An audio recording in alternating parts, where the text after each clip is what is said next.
So I'm growing a little bit tired of hearing the same thing said over and over again. So let me share this with you. Often you'll hear this narrative that goes something like this. All these people just want to harm and K-I-double-L Jewish people. They hate us because we're Jewish. All they want to do is drive us into the sea. There's nothing we can do. There's no chance for peace. We've all heard the same comment.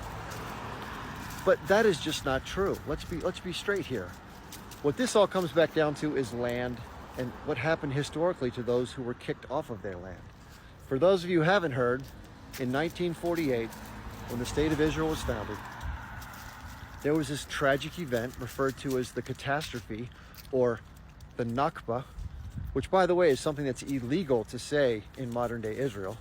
And this was the series of events that took place upon the founding of the State of Israel that moved or forcibly displaced hundreds of thousands of indigenous residents in the area known at that time as Palestine. Now, there are those who reject the term Palestine, and they feel like it should always been called Israel. But if you look at maps before 1948, there was no such state called Israel, and all the maps at that time showed an area called Palestine. And if don't believe that, believe your own two ears. You can go to YouTube and type in Golda Meir, who was the only female prime minister of Israel, and she is on film in an interview saying, I grew up a Palestinian. I grew up in Palestine. From 1921 to 1947, I carried a Palestinian passport. I challenge you to do that. So what is this really all about? It's about land. It's about the fact that 700 to 750,000 indigenous residents were forcibly removed, and those that wouldn't move were KI double hockey sticked. And this is a tragedy for those people. Obviously, we're happy to see the fact that people who had been historically persecuted had a safe place to go and form their own, state to be free from harm. I think everybody's down with something like that. However, the question comes down to at whose expense, and what did they do to deserve to be displaced because of the creation of this entity that was a safe landing spot for others?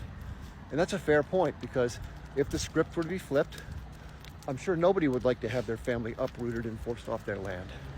So let's talk about the Nakba for a second. This is a historical injustice, plain and simple. And every square millimeter of the problem that we're viewing right now up until this day stems from that historical event. Now, what pushed for that event? There was a movement in the late 1800s led by a person named Theodor Herzl. It's called the Zionist movement. You may have heard it referred to as Zionism. And in and of itself, the establishment of a Jewish state is not a bad goal. The question is, what were those willing to do in the process to reach their goals? And who were they willing to harm no matter what? And that's the problem. This movement has continued onward, and those that are strong proponents of Zionism have continued to push for more and more and more land for their state and less land for those who not only were originally displaced, but have subsequently been even displaced over and over, mistreated. Ironically, much like the forefathers of those who pushed for the Zionist movement. I like to say it almost as if like the abused have become the abuser. So that's a reality that we have to acknowledge. That's why UN President or UN Secretary General Antonio Guterres said that while the attacks on October 7th were certainly to be condemned, they did not happen in a vacuum. And that upset a lot of people. But that is to ignore the fact of what happened back in 1947-48. And for those of you who want to look at this as an isolated incident, I use the following analogy. Imagine you're a bully and you're lying on the ground and somebody's got their boot on your neck for a long time, and they have knives stuck in your side and you're hurting and they twist the knives. All this injustice.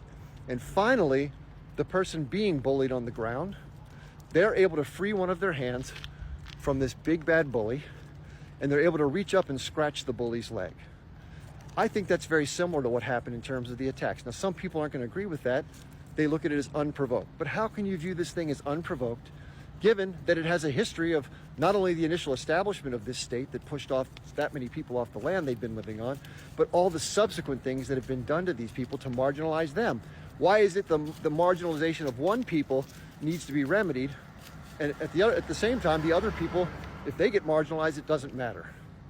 That's not being fair and objective. So for those of you who think it happened as sort of an unprovoked attack, I invite you to look at the history, watch a documentary called Nakba. Challenge yourself, question what you've been told. And then if you wonder what happens for those that have been living in the occupied territories since that time, watch a documentary made by a Jewish American woman named Anna Balter called Life in Occupied Palestine. Because this one-sided argument of claiming this territory belongs to one group over the other is not fair. And it's being used as an excuse to paint people who push back against this or who criticize this movement called Zionism as being anti-Semitic or disliking Jewish people. And that's just a smokescreen to deflect from the true issue at hand. So when you think about this issue, please think carefully and be fair. And these people need to be free from occupation and free from subjugation just like their forefathers were. So that means we need to free Palestine.